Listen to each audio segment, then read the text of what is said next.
हम पढ़ रहे थे कहानी परिंदे, जिसमें हमने जाना वार्डन लतिका के बारे में, उनके मृत प्रेमी गिरीश नेगी और मिस्टर ह्यूबर्ट, जिन्होंने उन्हें एक प्रेम पत्र लिखा था। अब हम देखने जा रहे हैं कि जो सभी बच्चे हैं, सभी लोग हैं, स्पेशल सर्विस के लिए चर्च जा रहे हैं।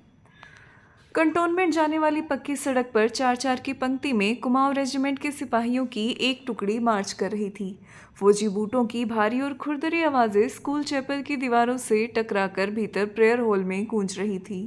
Blessed are the meek, father एलमेंट एक एक शब्द चबाते हुए खंकारते स्वर में सरमन ऑफ द माउंट पढ़ रहे। ईसा मसीह की मूर्ति के नीचे कैंडलब्रियम के दोनों ओर मोमबत्तियां जल रही, जिनका प्रकाश आगे बैठी हुई लड़कियों पर पड़ रहा था। पिछली लाइनों की बेंचें अंधेरे में डूबी हुई थी, जहां लड़कियां प्रार्थना की मुद्रा में बैठी हुई सर झुकाए एक दूसरे से घुसर पुसर कर रही थी। मिस वुड स्कूल सीजन में सफलतापूर्वक समाप्त हो जाने पर विद्यार्थियों और स्टाफ सदस्यों को बधाई का भाषण दे चुकी थी और अब फादर के पीछे बैठी हुई अपने में ही कुछ बुड़बुड़ा रही थी, मानो धीरे धीरे फादर को प्रॉम्प्ट कर रही हो। आमीन। फादर एलमेंट ने बाइबल मेज पर रख दी और प्रेयर बुक उठा ली। हॉल की खामोशी क्षण भर के लिए टूट गई। लड़कियों ने खड़े होते हुए जानबूझकर बेंचों को पीछे धकेला। बेंचें फर्श पर रगड़ खाकर सीटी बजाती हुई पीछे खिसक गई। हॉल के कोने से हंसी फूट पड़ी। मिस वुड का चेहरा तन गया, माथे पर भ्रिकुटियां चढ़ आई, फिर अचानक निस्तब्धता छा गई। हॉल के उस घुटे हुए धुंधलके में फादर का तीखा फटा हुआ स्वर सुनाई देने लगा। Jesus said, I am the light of the world.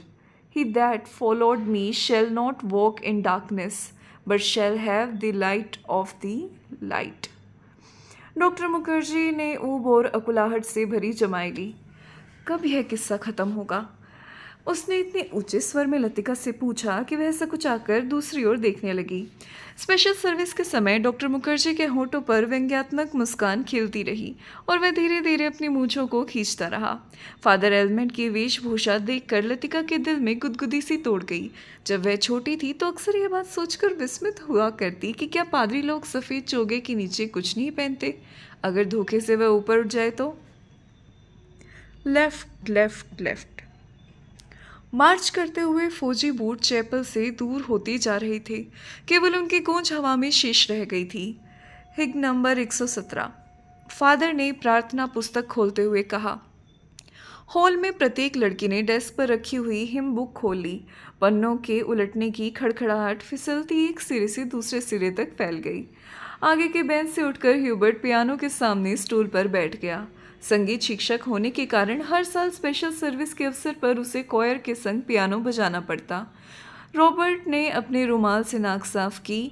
अपनी घबराहट छिपाने के लिए ह्यूबर्ट हमेशा ऐसा ही किया करता था। ह्यूबर्ट नाम है। कनखियों से हॉल की ओर देखते हुए उसने कांपते हाथों से हिमबुक खोली। Lead kindly light. पियानो के सुर दबे, झिझकते से मिलने लगे। घने बालों से ढकी ह्यूबर्ट की लंबी पीली उंगलियां खुलने सिमटने लगी। कॉयर में गाने वाली लड़कियों के स्वर एक दूसरे से गुदकर कोमल स्निग्ध लहरों में पिंध गए। लतिका को लगा उसका जूड़ा ढीला पड़ गया है, मानो गर्दन के नीचे झूल रहा। मिस वुड की आंख बचा लतिका ने चुपचाप बालों में लगी क्लिपों को कसकर खींच दिया। बड़ा झक्की आदमी है। सुबह मैंने ह्यूबर्ट को यहाँ आने से मना किया था, फिर भी चला आया, डॉक्टर ने कहा। लतिका को करीमुद्दीन की बात याद हो आई। रात भर ह्यूबर्ट को खांसी का दौरा पड़ा था, कल जाने के लिए कह रहे थे। लतिका ने सिर टेढ़ा करके ह्यूबर्ट के चेहरे की एक झलक पाने की विफल चेष्टा की। इतने पीछे से कुछ भी देख पाना असंभव था। पियानो पर झुका हुआ केवल ह्यूबर्ट का सर दिखाई देता। Lead kindly light. संगीत के सुर मानो एक ऊंची पहाड़ी पर चढ़कर हाँफती हुई सांसों को आकाश की आगाध शून्यता में बिखेरते हुए नीचे उतर रहे हैं।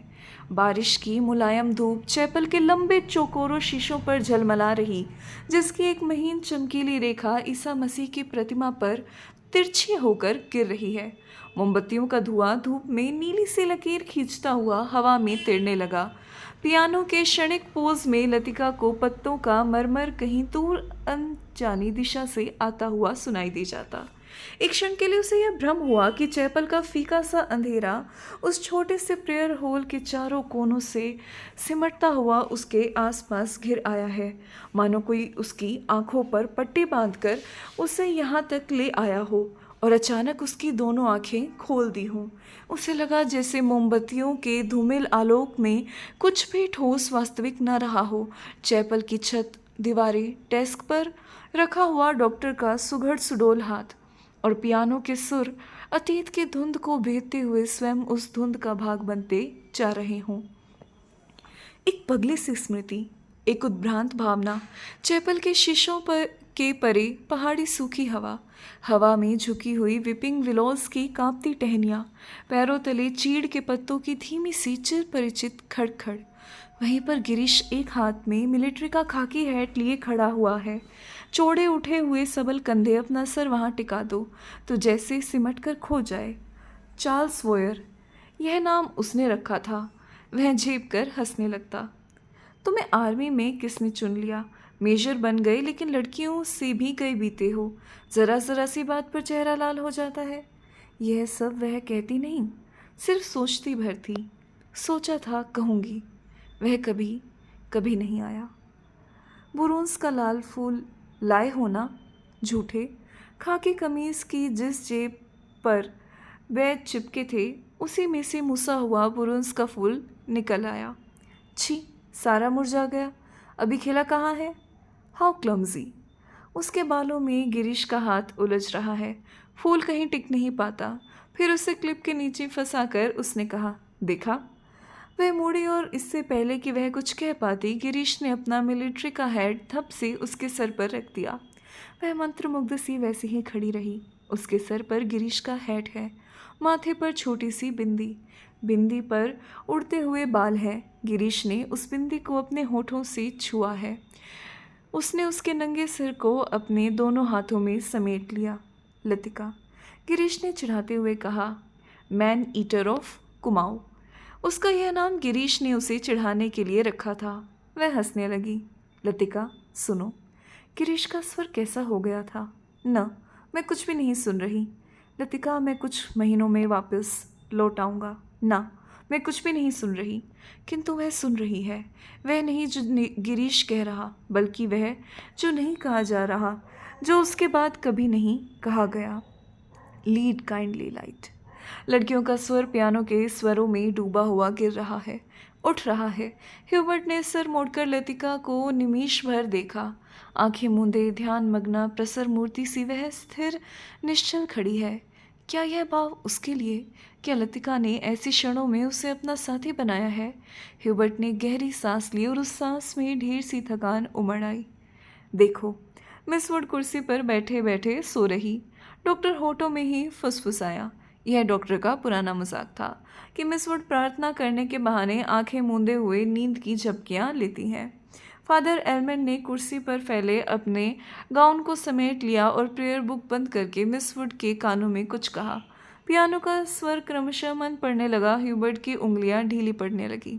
सर्विस के समाप्त होने से पूर्व मिस वुड ने ऑर्डर पढ़कर सुनाया। बारिश होने की आशंका से आज के कार्यक्रम में कुछ आवश्यक परिवर्तन करने पड़े थे। पिकनिक के लिए झूला देवी के मंदिर जाना संभव न हो सकेगा, इसलिए स्कूल से कुछ दूर मिडोज में ही सब लड़कियां नाश्ते के बाद जमा होंगी। सब लड़कियों को दोपहर का लंच हॉस्टल किचन से ही ले जाना होगा। केवल शाम की चाय मिडोज में बनेगी। पहाड़ों की बारिश का क्या भरोसा। कुछ देर पहले धुआंधार बादल गरज रहे। सारा शहर पानी में भीग ठिठुर रहा। अब धूप में नहाता नीला आकाश धुंध की ओर से बाहर निकलता हुआ फैल रहा था। लतिका ने चैपल से बाहर आते हुए देखा। विपिंग विलोज की भीगी शाखाओं से धूप में चमकती हुई बारिश की बूंदें टपक रही थी। लड़कियां चैपल से बाहर निकलकर छोटे छोटे झुंड बनाकर कॉरिडोर में जमा हो गई। नाश्ते के लिए अभी पौना घंटा पड़ा था और उनमें से कोई लड़की हॉस्टल जाने की इच्छुक नहीं थी। छुट्टियां अभी शुरू नहीं हुई थी, किंतु शायद इसीलिए वे इन चंद बचे कुचे क्षणों में अनुशासन के घेरे के भीतर भी मुक्त होने का भरपूर आनंद उठा लेना चाहती थी। मिस वुड को लड़कियों का यह गुलगपाड़ा अखरा, किंतु फादर एलमंड के सामने वह उन्हें डांट फटकार न सकी। अपनी झुंझलाहट दबाकर वह मुस्कुराते हुए बोली, कल सब चली जाएंगी, सारा स्कूल वीराना हो जाएगा। फादर एलमेंट का लंबा ओजपूर्ण चेहरा चैपल की घुटी हुई गरमाई से लाल हो उठा। कॉरिडोर के जंगले पर अपनी छड़ी लटकाकर वह बोले, छुट्टियों में पीछे हॉस्टल में कौन रहेगा? पिछले 2-3 सालों में मिस लतिका ही रह रही हैं। और डॉक्टर मुखर्जी? फादर का ऊपरी होठ तनिक खिंच आया। डॉक्टर तो सर्दी गर्मी यहीं रहते। मिस वुड ने विस्मय से फादर की ओर देखा। वह समझ न सकी कि फादर ने डॉक्टर का प्रसंग क्यों छेड़ दिया है। डॉक्टर मुखर्जी छुट्टियों में कहीं नहीं जाते। 2 महीने की छुट्टियों में बर्मा जाना काफ़ी कठिन है फादर। मिस वुड हंसने लगी। मिस वुड, पता नहीं आप क्या सोचती, मुझे तो मिस लतिका का हॉस्टल में अकेले रहना कुछ समझ में ना आता। लेकिन फादर, मिस वुड ने कहा, यह तो कॉन्वेंट स्कूल का नियम है कि कोई भी टीचर छुट्टियों में अपने खर्चे पर हॉस्टल में रह सकती है। मैं फ़िलहाल स्कूल के नियमों की बात नहीं कर रहा। मिस लतिका डॉक्टर के संग यहाँ अकेली ही रह जाएंगी। और सच पूछिए मिस वुड, डॉक्टर के बारे में मेरी राय कुछ बहुत अच्छी नहीं है। फादर, आप कैसी बात कर रहे हैं? मिस लतिका बच्ची थोड़ी है। मिस वुड को ऐसी आशा नहीं थी कि फादर एलमेंट अपने दिल में दकियानुसी भावना को स्थान देंगे। फादर एलमेंट कुछ हतप्रभ से हो गए। बात टालते हुए बोले, मिस वुड, मेरा वह मतलब नहीं था। आप तो जानती हैं, मिस लतिका और उस मिलिट्री अफसर को लेकर एक अच्छा खासा स्कैंडल बन गया था। स्कूल की बदनामी होने में क्या देर लगती। वह बेचारा तो अब नहीं रहा। मैं उसे जानती थी फादर, ईश्वर उसकी आत्मा को शांति दे। मिस वुड ने धीरे से अपनी दोनों बाहों से क्रॉस किया। फादर एलमेंट को मिस वुड की मूर्खता पर इतना अधिक क्षोभ हुआ कि उनसे आगे और कुछ न बोला गया। डॉक्टर मुखर्जी से उनकी कभी न पटती थी, इसलिए मिस वुड की आंखों में वह डॉक्टर को नीचा दिखाना चाहते थे। किंतु मिस वुड लतिका का रोना ले बैठी। आगे बात बढ़ाना व्यर्थ था। उन्होंने छड़ी को जंगले से उठाया और ऊपर साफ खुले आकाश को देखते हुए बोले, प्रोग्राम आपने यूं ही बदला। मिस वुड, अब क्या बारिश होगी? ह्यूबर्ट जब चैपल से बाहर निकला तो उसकी आंखें चकाचौंध सी हो गई।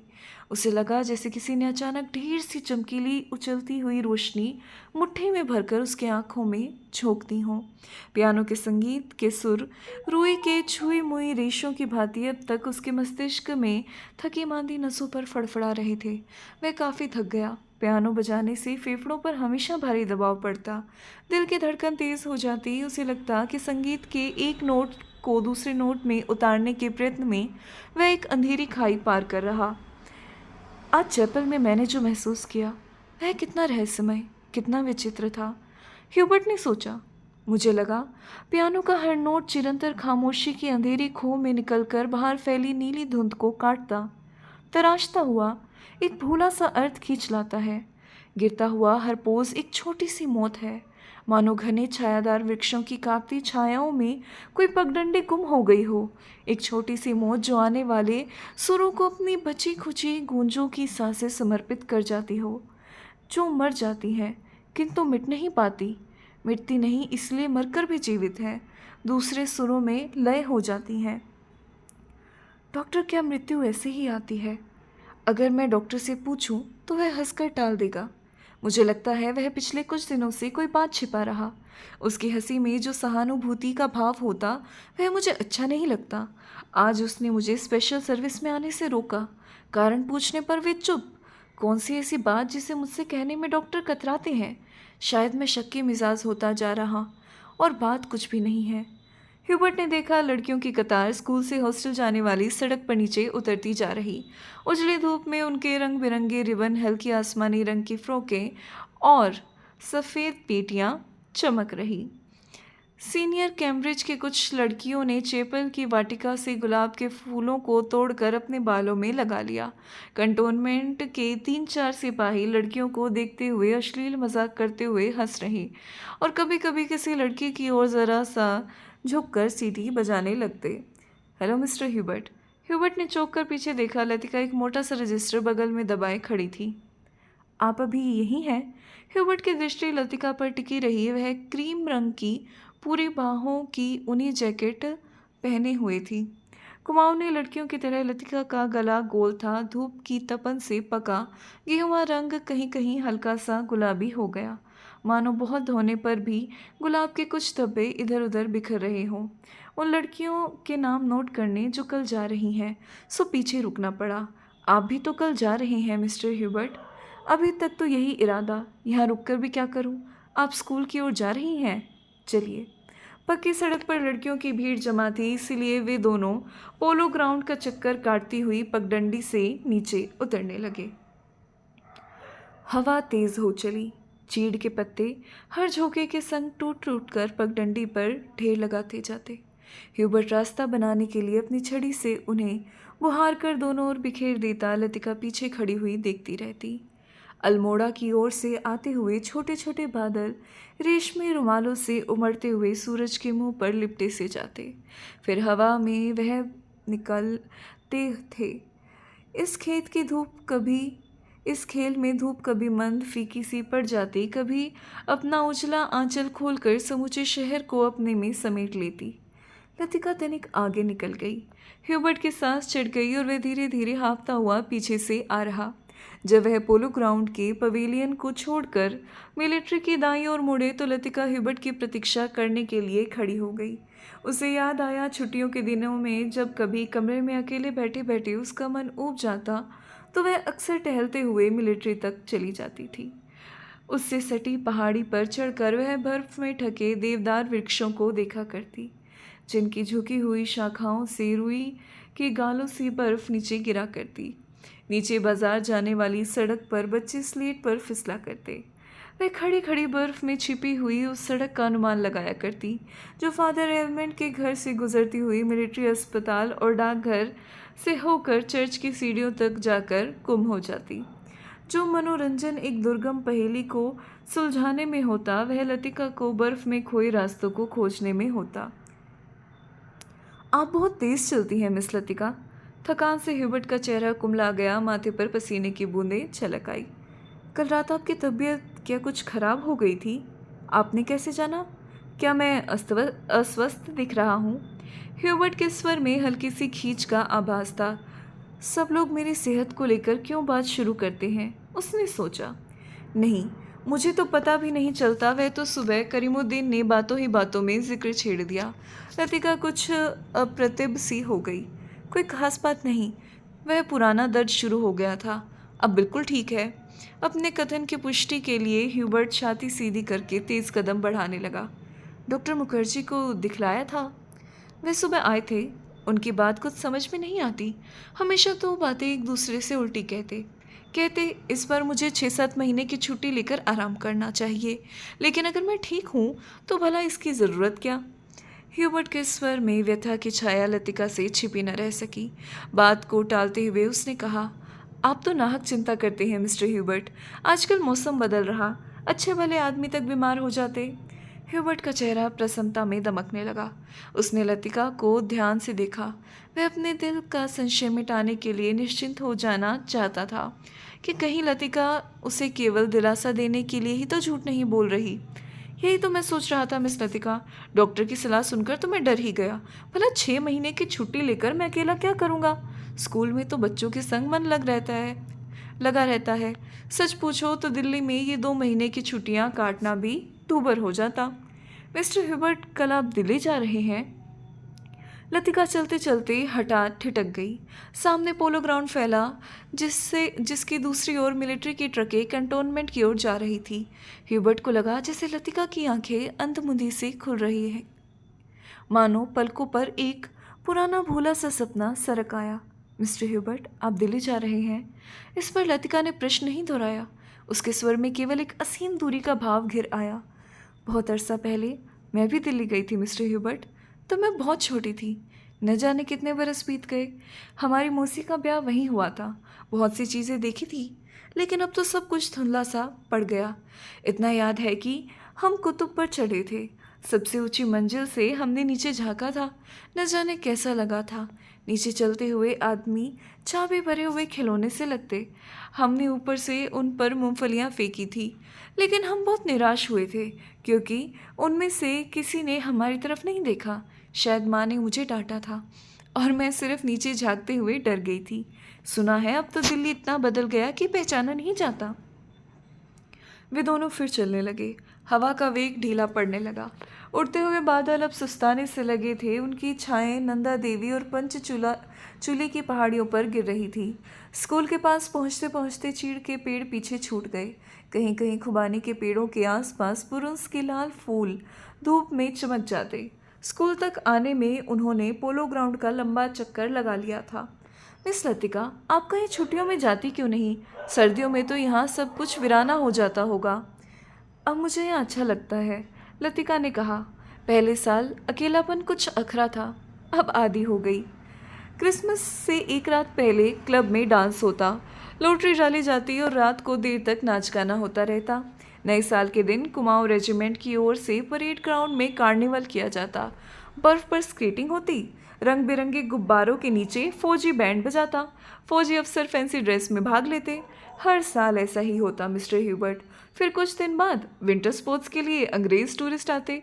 हर साल मैं उनसे परिचित होती। वापस लौटते हुए हमेशा वादा करती कि अगले साल भी आएंगे, पर मैं जानती हूँ कि वे नहीं आएंगे। वे भी जानते हैं कि वे नहीं आएंगे, फिर भी हमारी दोस्ती में कोई अंतर नहीं पड़ता। फिर कुछ दिनों बाद पहाड़ों पर बर्फ पिघलने लगती। छुट्टियां खत्म होने लगती। आप सब लोग अपने अपने घरों से वापस लौट आते और मिस्टर ह्यूबर्ट पता भी नहीं चलता कि छुट्टियां कब शुरू हुई कब खत्म हो गई। लतिका ने देखा कि ह्यूबर्ट उसकी ओर आतंकित भयाकुल दृष्टि से देख रहा। वह सिटपिटाकर चुप हो गई। उसे लगा मानो वह इतनी देर में पागल सी अनर्गल प्रलाप कर रही हो। मुझे माफ़ करना मिस्टर ह्यूबर्ट, कभी कभी मैं बच्चों की तरह बातों में बहक जाती हूँ। मिस लतिका, ह्यूबर्ट ने धीरे से कहा। वह चलते चलते रुक गया था। लतिका ह्यूबर्ट के भारी स्वर से चौंक गई। क्या बात है मिस्टर ह्यूबर्ट? वह पत्र, उसके लिए मैं लज्जित हूँ। उसे आप वापस लौटा दें। समझ ले कि मैंने उसे कभी नहीं लिखा था। लतिका कुछ समझ न सकी। दिग्भ्रांत सी खड़ी ह्यूबर्ट के पीले उद्विग्न चेहरे को देखती रही। ह्यूबर्ट ने धीरे से लतिका के कंधे पर हाथ रख दिया। कल डॉक्टर ने मुझे सब कुछ बता दिया। अगर मुझे पहले से मालूम होता तो ह्यूबर्ट हकलाने लगा। मिस्टर ह्यूबर्ट, किंतु लतिका से आगे कुछ भी न कहा गया। उसका चेहरा सफ़ेद हो गया। दोनों चुपचाप कुछ देर तक स्कूल के गेट के बाहर खड़े रहे।